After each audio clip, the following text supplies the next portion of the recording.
日，日本新首相岸田文雄表示，在就职以后与中国国家主席习近平首次会谈中谈到钓鱼岛、香港、东突厥3等多个议题。岸田还表示，希望中日共同建立一个建设性的稳定关系。岸田说，他提出的问题包括香港问题以及北京对维吾尔人的待遇问题。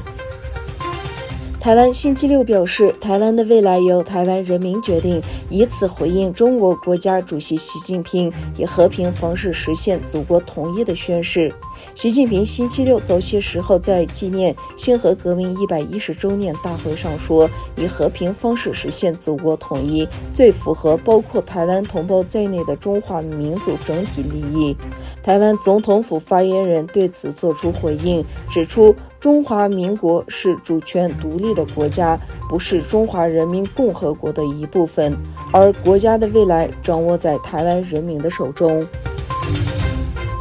阿富汗塔利班和美国政府代表团在卡塔尔首都杜哈举行会晤，这是双方自美国从阿富汗撤军以后首次举行会晤。阿富汗塔利班代表团表示，塔利班此次会晤的主要诉求是要求美方继续履行美国与塔利班签订的和平协议。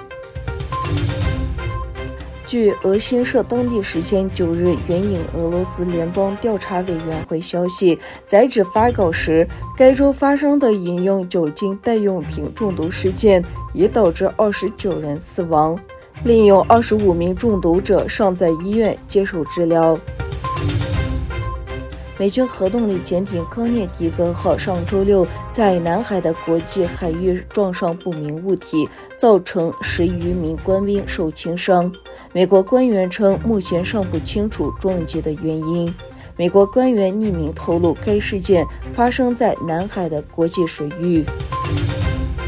德国警方10月8日表示，他们正就美国驻柏林大使馆人员出现失踪哈瓦那综合症个案展开调查。据报道，近年来已有约200每年召开一次的世界东突厥散人兄弟会和第4届东突厥散民族团结理事会在波斯尼亚和黑塞哥维那首都萨拉热窝开幕。